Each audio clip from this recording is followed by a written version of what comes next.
Welcome to Lou Palumbo's Between the Lines. Problem solving for our future. Lou. Common sense, logic, and reasoning. Lou. The man that can't stand hate and animus. Lou. Stimulating the thought process of America. Lou. Where being right is not political, it's factual. Lou. Providing real solutions in real time. And now, here's your host, Lou Palumbo. Hello, everyone. Thank you for joining me today. I want to start off by saying, too, that we are a country mired in controversy. You might ask yourself, why? Who's facilitating it? We're polarized and divided. Ask yourself, why? I wonder how many people are aware that the media is making a living off this division and polarization. They actually feed off it. There is a road back. You know, it's going to take some courage, and it's going to take real, legitimate leadership in Washington, D.C., starting with the President of the United States, and that will hopefully trickle through the rest of the government. But we need a voice of calm and reason, and we need a voice of an individual that can speak to the concerns of all, not just his constituents or his donors or a faction in his political entity, his party that seems to need to have their bread buttered. We're not going to go on much longer the way we're going on. I know people don't understand that. This last November 8th, this midterm election was a real tell. What it's telling us is that people are content with what's going on at your border, although we are intentionally not covering it properly by some of your 24-hour news cycles and your local news, ABC, NBC, CBS. They're not giving it any airtime either. It does not serve their political agenda. They are clearly aligned with the Democrat Party, which they shouldn't be. They should be independent. We don't want them aligned with the Republicans. We want them to be somewhat independent in the manner in which they report the news, but that's just not the case. And it's costing us the country. We learned on November 8th that the people that reside in cities like Chicago and New York and LA are content to have the status quo. In Chicago, as many as 54 shootings a week. Philadelphia is heading in that direction. I believe it's over 30 a week. New York, violent crime is popping through the roof. They've had 26 people pushed in front of subways. What's so interesting is that we have a certain, I would say, contingency in this country that would like you to believe that this is all fictionalized. This is all made up. It's your imagination. We had two individuals robbed outside of Grand Central Station, two separate incidents at gunpoint in broad daylight 2 weeks ago. The same day, they staged an armed robbery in what we refer to as the Diamond District, which is 47th Street. It's all your imagination, folks. This is not about being contentious. This is about telling the truth. It's about finding the soul of this country, because we're in trouble. If you don't believe that, continue to sit back here and let things go the direction that they're going, and in a few years, probably less than a decade, we'll be looking at a form of collapse here. You know, at some point in time, a certain demographic in this country is going to have enough. You know, I don't know where that demographic is going to be specifically located, but they're going to have enough. Maybe it's going to be in Florida. Maybe it'll be in a state like Texas. And we'll start to splinter and fracture the country. And I remind everyone, this is being done by a minuscule percentage of the population. Yesterday we learned that the government dealt away an incredibly lethal and toxic individual to free this young girl, Brittany Griner, who, by the way, wasn't trumped up charges. She brought a controlled substance into the country of Russia. They tell you in the United States regarding certain laws. For example, a 16-year-old young person in the state of Florida can drive a car, right? You can't in the state of New York. You can't in the state of California. It's incumbent upon you, especially the parents, to know what the laws are in your country. The same thing applies with firearms. Firearms are legally allowed to possess in some states. You're not in others. Very simple. It's incumbent upon you to know the laws in the states in which you're going to travel. The same thing applies to your countries. When you go to a foreign country, a pocket knife might be a crime, where a pocket knife here isn't in most states. Obviously, hashish, regardless of the form, is a crime. So I don't want to hear anyone say she was picked on or singled out. We know how these governments run. We're not blind or a fool to it. They play by a different set of rules. The Middle East, by the way, would have done the exact same thing had she crossed their borders. I do remind everyone that marijuana is a Schedule I controlled substance. It's a crime with the federal government, even though it's being state by state legalized for the purpose of medicinal and recreational use. But let's tell the truth here, guys. So no one picked on her. I just think that this young lady, and this is my opinion, and I really don't give a good goddamn what anybody says, is a little misguided. This is the same young lady that cannot understand why we need to play the national anthem before her games or before professional sporting events, or for that matter, any concert. Yet you ran under the flag to get home. I didn't hear you say, don't come get me. I wonder what her position is going to be now. This was also politicized by the White House press secretary yesterday, which was just disgusting. This has nothing to do about gender selection. Who cares? You know, guys, you got to get over this thing about who people sleep with. It's not your business, not my business, and I don't want to know. Honestly, I really don't care. I want you to go out, be happy, be peaceful, be calm with whomever you may choose. You know, the good news recently is that through a bipartisan effort, they've decided they're not going to overturn gay marriage or interracial marriage, which is very gracious of them. We shouldn't even be talking about it. Stay out of people's lives. I really don't care what people do in their personal lives. I can kind of keep it simple. You're either part of the solution or you're part of the problem. That's all there is to it. You know, I have to tell you, the impressions being given today is that Putin is celebrating this because he wanted this arms dealer. No one in this country really understands the scope of the problem with this individual because the sterling job we do in insulating you from what goes on a day-to-day. They referred to him as the merchant of death.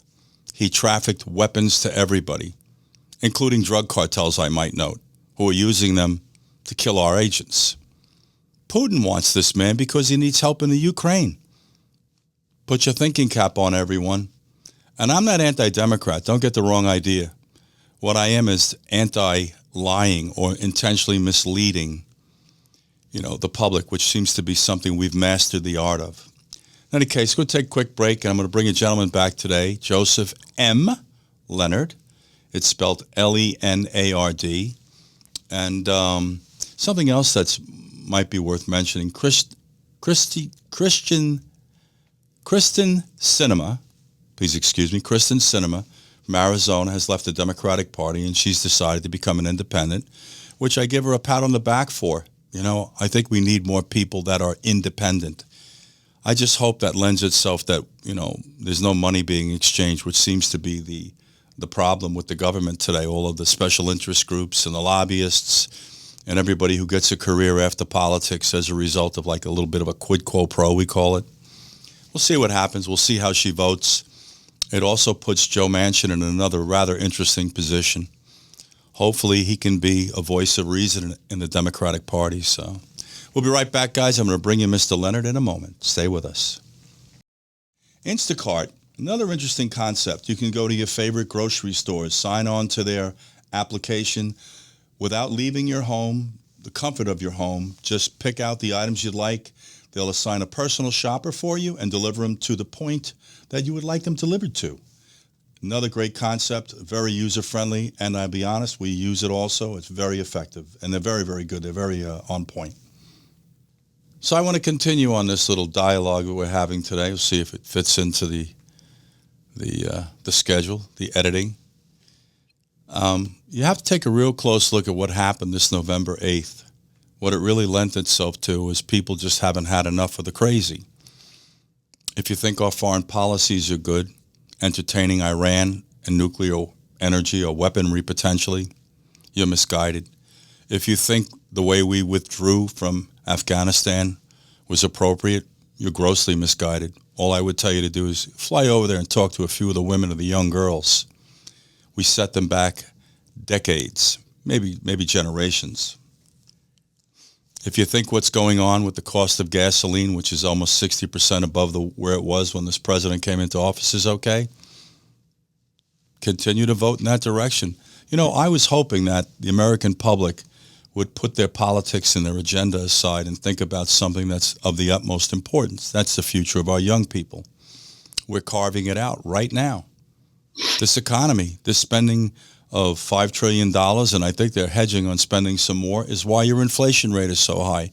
And the inflation rate is a rather interesting, how would you say, misleading number, because if you listen to them, they say like the inflation rate, for example, is 8.2%, but cereal's up 17%. Eggs are up 38% since 2021. I'm having a hard time correlating 8.2% when that's not what happens every time you consume something, whether it's a piece of wood, milk, or gasoline. Where's this 8.2%? Is this another exercise of smoke and mirrors or intentionally misleading the country? Unfortunately, that seems to be the exercise.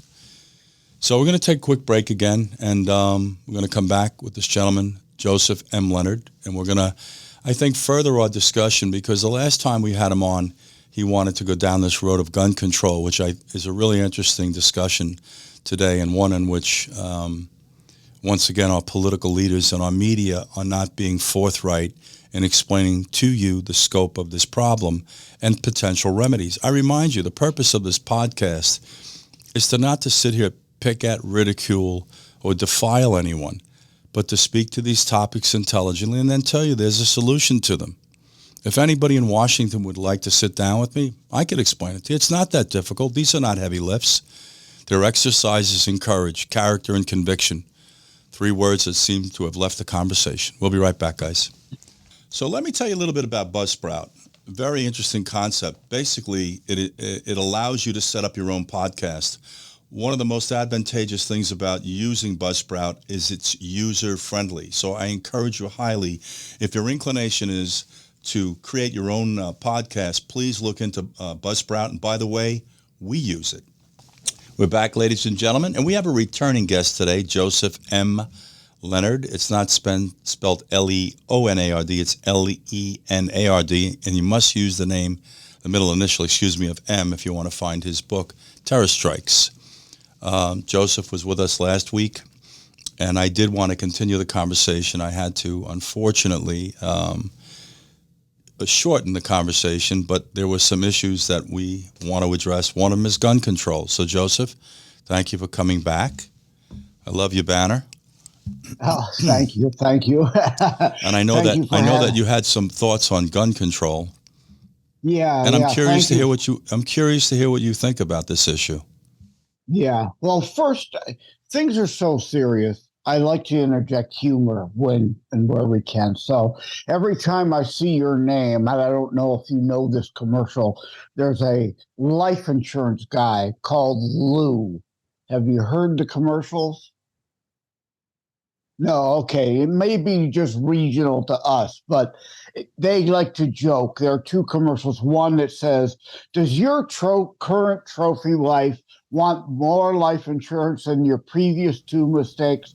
Call Lou. He's just like you, but he's only on wife number 2.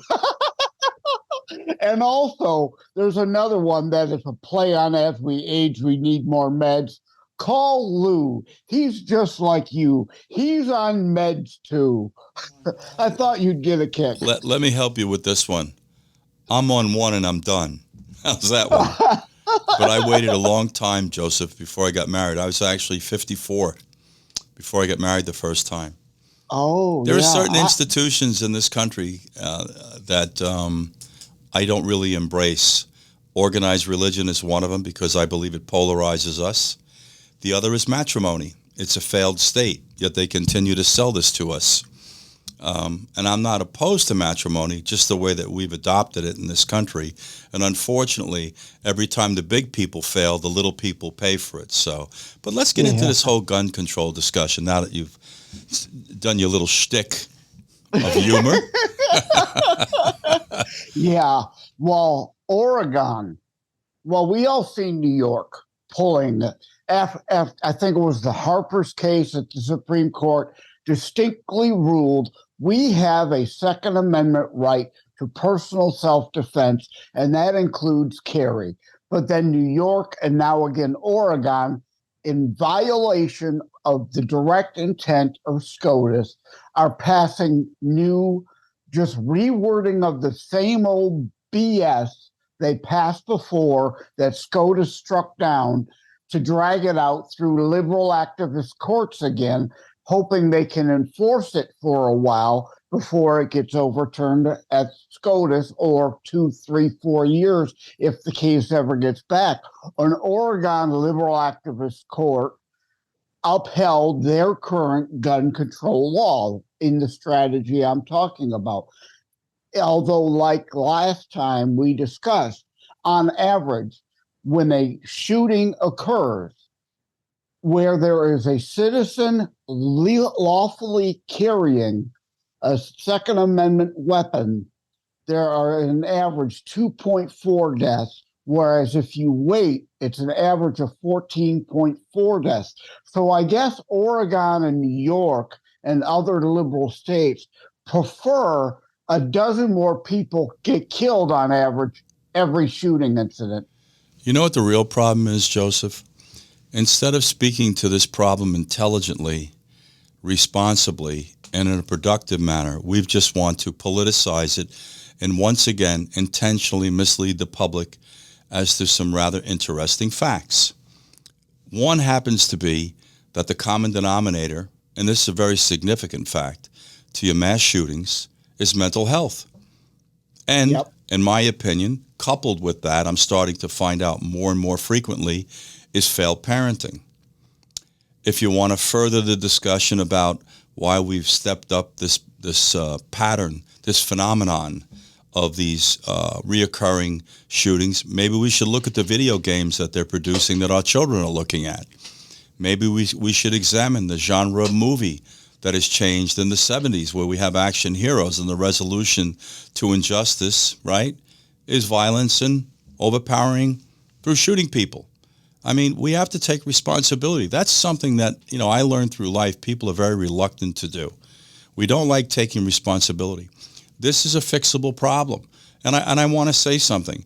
The likelihood of gun control, it's more likely I'm going to be on the moon in the morning than we're going to have any type of really viable gun control here. They're all just blowing smoke. And I keep saying it. Come on out and challenge me. I would like someone to explain to me how we're going to get rid of the 500 million guns, speaking conservatively. How are you going to get rid of the 50 million assault rifles? You have 800,000 law enforcement agents in a country of 335 million, and you intend on disarming this country? Most of your law enforcement agents are more prone to support the Second Amendment than not. Are you trying to find other ways to divide, polarize, and destroy the country? Why not speak? Absolutely. Well, we understand what the agenda is. That's the agenda. Let's not fix this problem. You don't hear any discussions about mental health. They don't want to fix any problems. That's all. It's like Alinsky says, especially with the left, but yes, some on the right too. I'm not going to make this a hyper-partisan thing. People, Alinsky style, polarize the issue. The issue is never the issue about fixing the issue. It's always about keeping it as an issue that you can perpetually campaign on and hyperbolize about and hypocrisize over. But you're right, it's culture. My dad's age, when he went to high school here in Wyandotte Roosevelt High School had a shooting range in the basement of the building. They all brought their rifles to school, mounted on the gun racks in the back of the truck, the old redneck joke. And there weren't mass shootings because people were armed to defend against it. Should an idiot try to do so? Joseph, we didn't need to be armed to defend against it. They didn't exist. You see, what we're learning historically is that April 29th, if I recall correctly, of 1999, which was Columbine, the country turned a corner. And suddenly we started to engage in these mass shootings. I ask everyone, did the culture change or did the gun change? Guns have been a part of this culture since its inception. And we clearly understand why if you just study the country historically. Better yet, why don't people just look across an ocean to Europe and take a good hard look at the Ukraine, a country that we are actively arming their citizenry to push back and fight against the Russians. I think they call it tyranny and a foreign invader. I think that's mentioned in our Constitution. But, My thing is this, though, Joseph. We can belabor this issue of gun control. I'm more inclined to offer a solution to this problem. And interestingly enough, I just stopped doing a local radio show in Jacksonville from 5 to 6. It was on live. And the demographic that called in is very conservative and heavily pro 2A. And I started to ask some of the gentlemen in particular who called in if they would entertain the following proposition. Here's the proposition I pose to you. You ready? I want to give you a concealed weapons permit that will allow you to carry your weapon in all 50 states, the District of Columbia, and the U.S. territories, a privilege I currently have. The exception is the Canal Zone. You can't carry there. If you want to own an assault rifle, I want to give you that as well. Here's what I'd like you to do. I'd like you to go through the same vetting process as law enforcement. Psychological screening, a thorough criminal history, firearms training comparable to law enforcement, and then education, which is a biggie. You need to know the law, how you may use that firearm, especially in cases of deadly physical force. Every single person said they would. Now, let me go back to 1994 with you. I'd been living up in Malibu, California. Through an act of stupidity, I left the Pacific Ocean that I was living on. I moved to Manhattan Beach, which was absolutely beautiful as well. I needed a concealed weapons permit in the state of California for my business purposes. I went into the Manhattan Beach Police Department, the issuing agency, and I met a gentleman by the name of Chief Ernie Clevershaw. Chief Clevershaw was very pointed. Did you just fall off the chair? No, I got to the side so I could cough. That's okay, buddy. Since I don't have an easy mute button. So I met Chief Clevershaw, and he was very accommodating, and he said, I want to give you what you need. He goes, here's what I'd like you to do. You need to go see this psychologist, the same one that screens LAPD's police officers and Manhattan Beach police officers. I proceeded to go and took Minnesota multiphasic screening is how I know it, word association, raw shock, and then an interview. And I did that for the first year that the permit was issued. The permit was good for 2 years. Every 2 years I repeated it, along with qualification and, of course, verifying, that I hadn't been criminally charged with something. It worked. I don't understand where the problem is. We could do it locally. Yeah. You understand what I'm promoting to you? But this is the most important part of this thing. The reason we psychologically screen people going into law enforcement is so we don't hire people who are mentally or emotionally disabled or, disturbed. We don't want to give them a gun.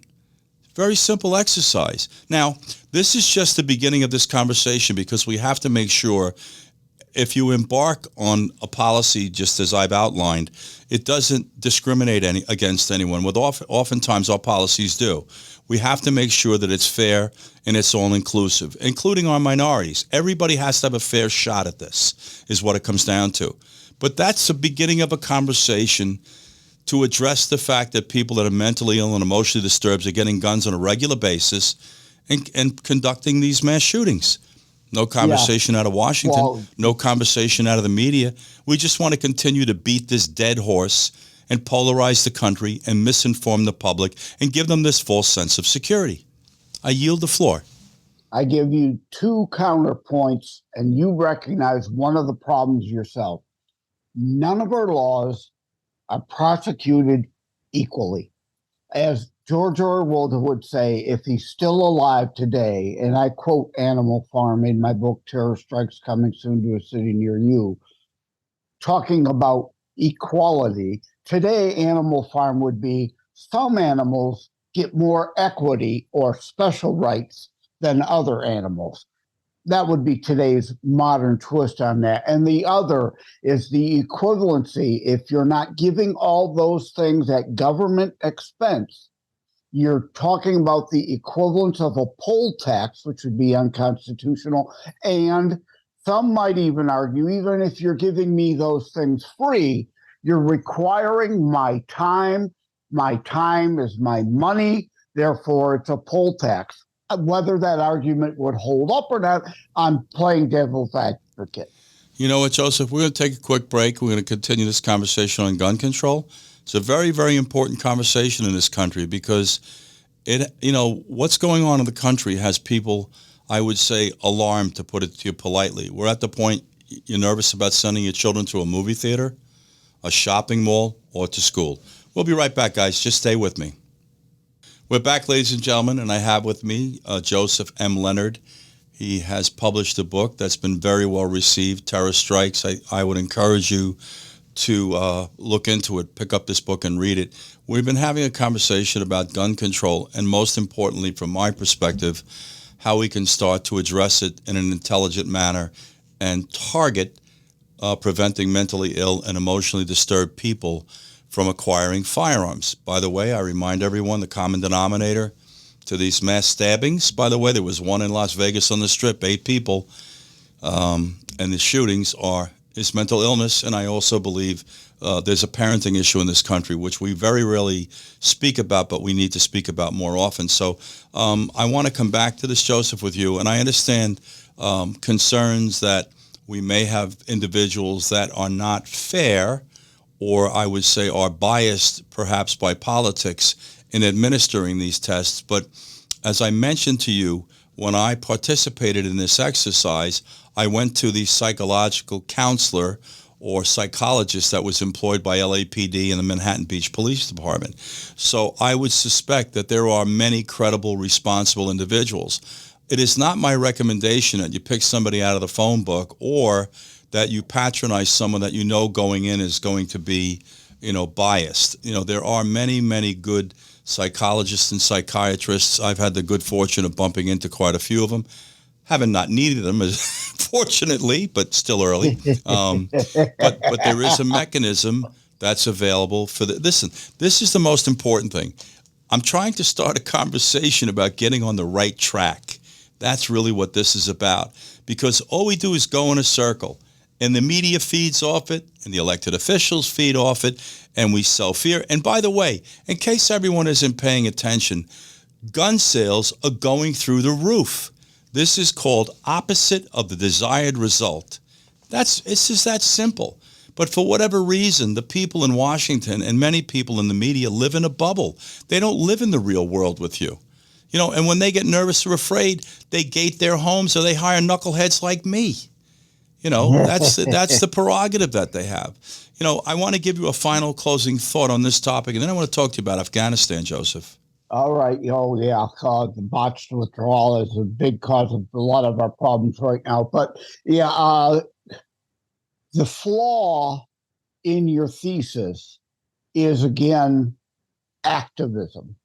And deep blue states like California and New York will set up boards who will then give the approved list of people you can see who will be biased. You see, but you know what? That's why I say to you, Joseph, this is the beginning of a conversation to derail any of these efforts. We have to keep this nice and streamlined and simple the way they do in law enforcement. But there are other tangential issues to this, because we want to make sure that this isn't only an exercise for people who are affluent, if you know what I mean, that can afford to go and hire psychologists. So I just really wanted to start this conversation with you to get something on track with people, just give them food for thought. We're nowhere near a signed, sealed, and delivered, but we need to start a conversation with this government in particular, and hopefully the media will, put it out there for the public, that starts to get us in a productive place, because we're not doing it. And we haven't even talked about the failed parenting. I can tell you, having been a police officer, we pick up people that are mentally ill on the street, we bring them to their homes, they don't want them. They're a threat to themselves or their families. They're disenfranchised. What do we do with them? We put them back on the street. We don't talk about the mental health issue here. There are so many issues here that need to be spoken to in this country that you can't keep track of them. The one thing that they've mastered the art of is dividing us, and that's not the exercise. I go back to this man, John Kennedy, in 1960. The population of the country, by the way, was about half of what it is now. Much simpler to govern a country with half the population we have. But this man had the ability to speak to everyone. Every time he spoke, you felt included. It was like it was all inclusive. He had a really unique talent. You know, he was extremely charismatic. He packaged well, and he just was able to carry a message that resonated, interestingly enough, not only in this country, but throughout the world. I want to table this issue. I'm going to bring you back. We're going to talk. Forget one more point. Absolutely, buddy. Absolutely, please, Joseph. Absolutely. Please. Again, and I say this lovingly and to be a bit provocative, of course, because, you know, provocation and strife sells episodes. Dear, sweet, lovable Lou, naive Lou, you're presenting a wonderful, reasonable, meet in the middle alternative in a world where we're not dealing with reasonable people. They will never be reasonable. They will always have their agenda. This will never work. I wish it could, brother. I really wish it could. And it's why I will always oppose red flag laws, because of the bias and the, hey, my neighbor's got a gun. I don't like my neighbor. I make things up. We take his guns.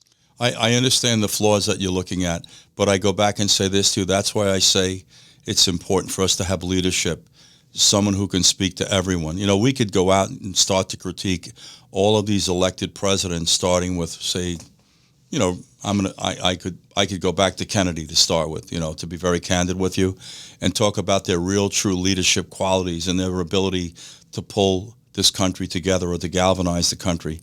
And through the past couple of presidential cycles, you know, we seem to have fed this divide, starting with Obama. If people really want to talk about the truth, the division and the polarization of the country started with Obama. Mr. Trump continued the tune. So did Hillary Clinton and a number of other people. But we need leadership. We need someone that can kind of calm things down in this country and make the public believe that we have everyone's interests at heart. The problem is the Republican agenda and the Democratic agenda are very, very, I would say, distanced. There's a lot of space between them. And the fault, the Republicans, to make it really simple, is they need to soften their hearts on some of these socially sensitive issues like race and abortion, et cetera. Let's go to this. We're going to take a break, and then we're going to come right back, and we're going to go to this Afghan discussion. We'll be right back, guys. Just stay with me. I have Joseph M. Lenard. He published a book I encourage you to pick up, Terror Strikes. We'll be right back, guys. We're back, ladies and gentlemen. And with me today is a gentleman who was with me before, and I promised to bring him back because we hadn't really concluded our conversation that day. And we started off today by speaking about gun control and putting forth some ideas and coming to terms with the realizations and the truths attached to this issue. It's a very, very sensitive, critical issue in the country today, and we're not making headway. But I want to transition into Afghan, you know, this withdrawal from Afghanistan. And we've had a very interesting relationship with Afghanistan starting back in late 70s through the 80s, where we armed and funded the Mujahideen. And interestingly enough, a lot of people aren't aware of this, but bin Laden was pushing back on the Russians at the same time. And that's in my book. Could be part of the animus right here, right, folks? But in any case, I want to talk more current times, this most recent withdrawal from the Afghanistan, Joseph. You have some insight as to good, bad, or indifferent? Yeah. Like I say, the Mujahideen and Osama alliance with the U.S. is in my book. You can't discuss terrorism without the roots of it and the full history, which is why my book is historical fiction, not just fiction, or as I call it, faction. So Terror Strikes Coming Soon to a City Near You is part history for those who don't know it, like you and I do, and most of your audience. Sadly, a lot don't. And even then, Osama's turn on us, in part because of our alliance with Saudi Arabia, who revoked his citizenship, and why he recruited fellow Saudis to hijack the planes on 9/11 to further drive the divisions in his mind between us and Saudi, but it didn't work. But Afghan withdrawal, I got to bring up Trump. Like him, hate him, whatever. I'm not here to discuss Trump. I'm here to just talk about the two strategies. Trump promised withdrawal. He never did. Why? Because he always had a conditional withdrawal. The Taliban must do this for us to do that. And the Taliban always, of course, broke their promises, as terrorists and tyrants always usually do. And versus Biden, who wanted to turn over Bagram to the CCP, didn't care about anything. Trump, even if he withdrew the majority of the troops, had always promised we would keep Bagram to help keep some peace and a quick reaction force in Afghanistan as a deterrent against not just the Taliban or Al-Qaeda, but to Iran, Russia, and China. So Biden, doing the bidding of the CCP, didn't care about anything, just said, we're giving it all up. You have the base. Well, I want to speak to it simply. We left $85 billion in weaponry in Bagram. We surrendered Bagram. That had an incredibly strategic value to us, especially because of its proximity to that side of the world, Asia in particular. But perhaps what's most egregious is that we threw those women and young girls to the wolves. They've gone back, I suspect, centuries in the way that they're being treated. You know, many of them were stoned to death right after we left. Anyone who aided and abetted us were either shot, thrown from a building, or stoned to death. Some are still on the loose.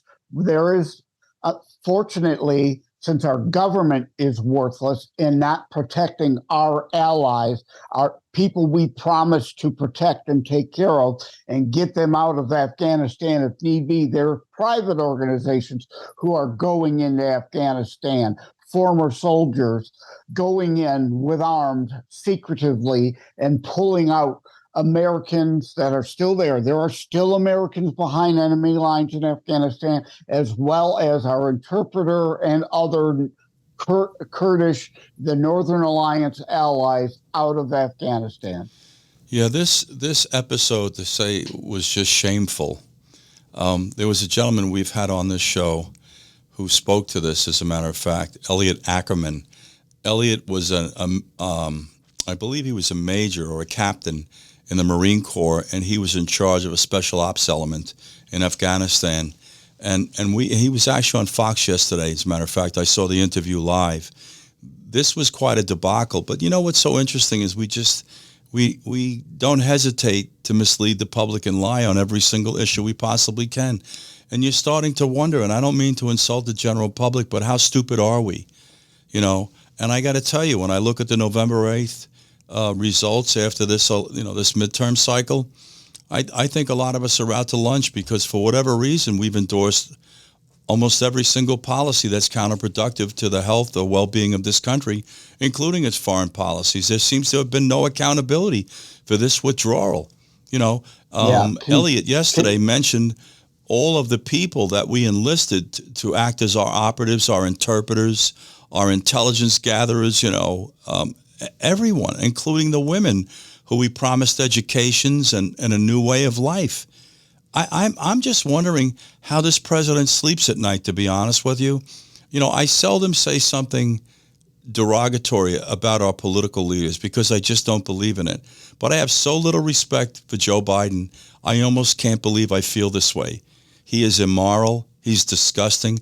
I think we're knocking on the door of treason when you look at our southern border, to be very candid with you.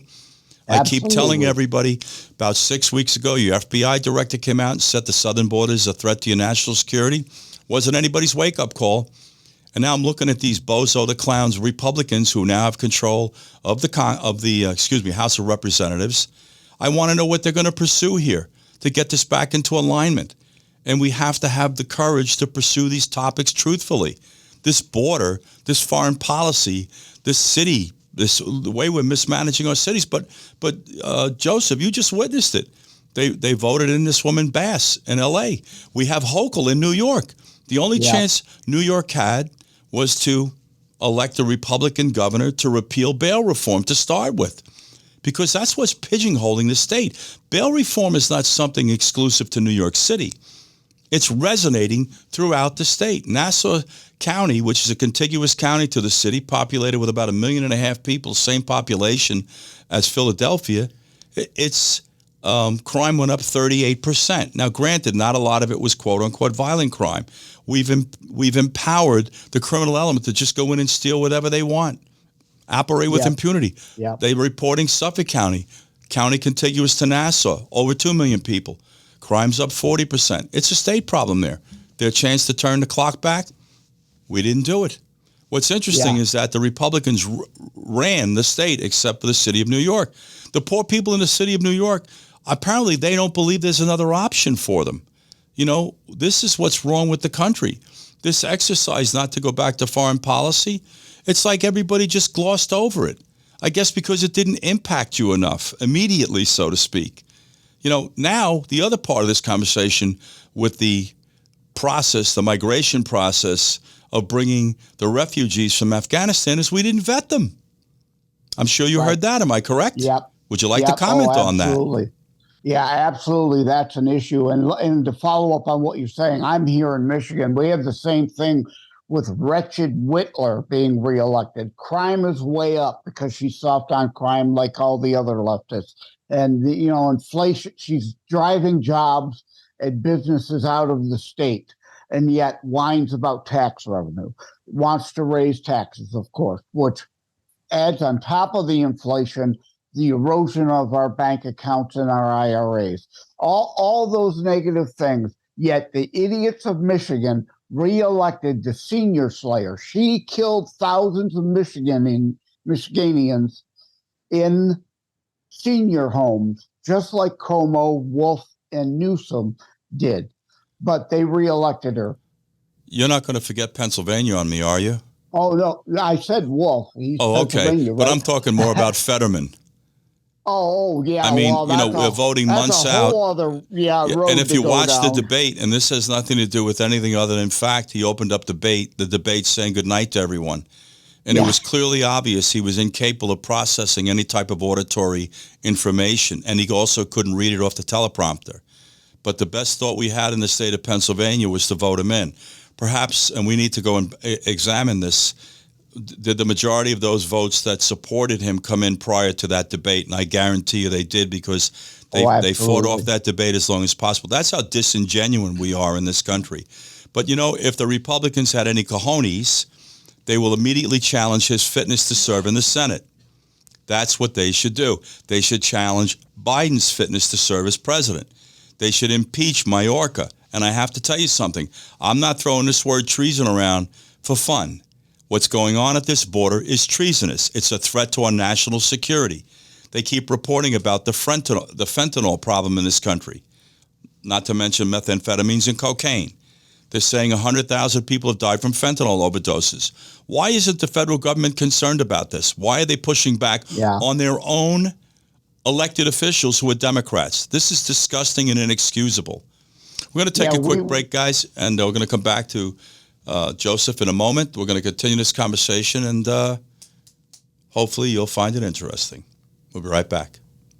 We're back, ladies and gentlemen, and I have with me today a friend, Joseph M. Lenard. It's Lenard, not Leon. It's the conventional spelling. He wrote a book, Terror Strikes. I encourage you to read it. He has some rather interesting insight and knowledge regarding some rather interesting topics, including Afghanistan. And we're just recently speaking about the border. I want to give you the closing comment on the border, and we're going to move on to this Russian swap. All right. Thank you. Yeah. We beg for the days of crack cocaine now being our worst nightmare, given as lethal in such a small dose as fentanyl is. And people are buying a bunch of drugs on the street. They're not buying fentanyl. They're buying a Xanny, they think, or Adderall, they think. But it's laced with fentanyl and it's killing people. And regarding immigration, yes, terror strikes coming soon to a city near you deals with that issue. We have arrested, that's not counting gotaways, arrested hundreds of people on terror watch lists.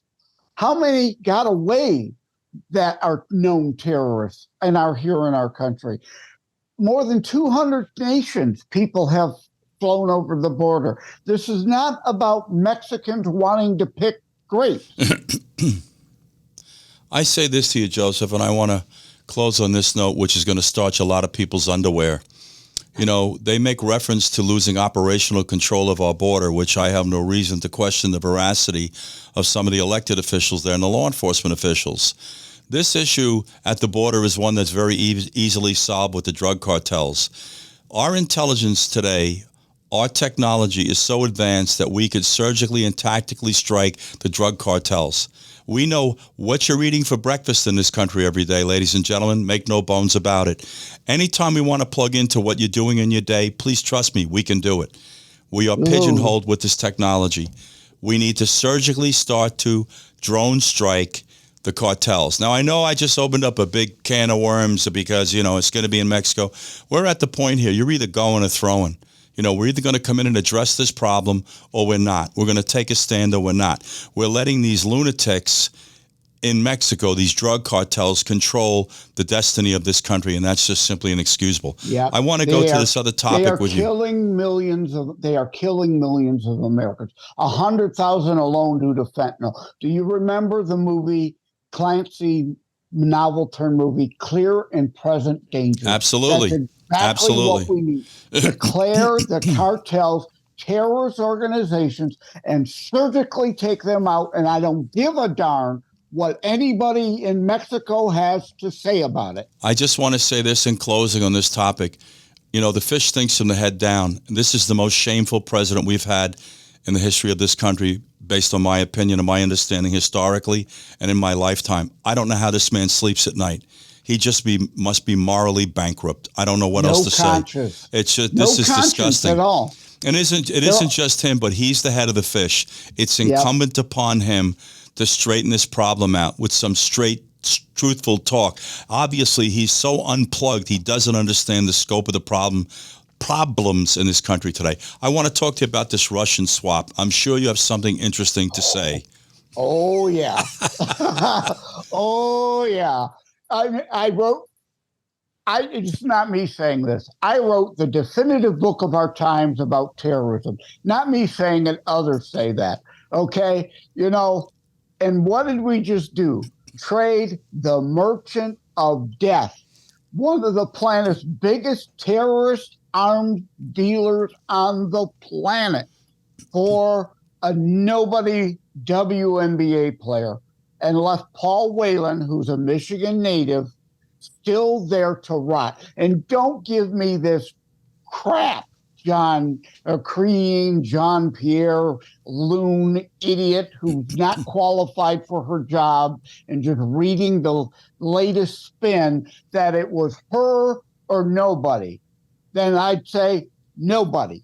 Nobody. If Paul doesn't come back too, the trade doesn't happen. You don't trade a weapons dealer like him for an idiot nobody basketball player and leave our Patriot Marines. You're neglecting to mention the fact that this young lady does not believe we should play our national anthems before our sporting events and probably other events. Right. You know, right. I hear the hatred coming out of some of their mouths. And listen, I'm going to be really honest about this. The minority community has a legitimate gripe with this country overall, period.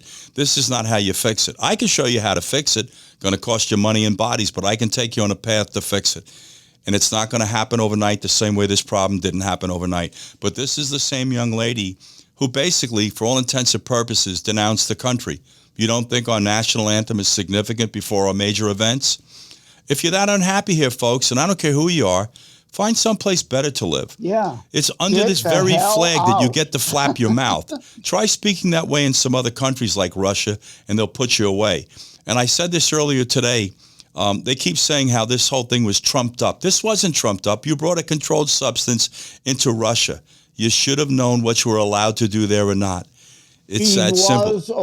She was aware. She's been there many times. She's been playing basketball there for years. She knows the law. She's a woke black lesbian who thinks because of her gender identity and wokeness He's above law. That's the position of the White House press secretary as well. I just want to tell you that. Yep. Listen, I have to say we're going to cut it today, Joseph, but you're coming back because this isn't the end of these discussions. That I want to tell you. Just one last quick thing. Absolutely. The other quick thing is, I hope the train didn't left my brain now, is not Waylon. We already mentioned him, but save it for next time, big guy. It's gone. It's all right, buddy. Thank you for joining me today. Happens. Thank you for having me. My pleasure, Joseph. I really Thank you. Appreciate it. My pleasure, buddy.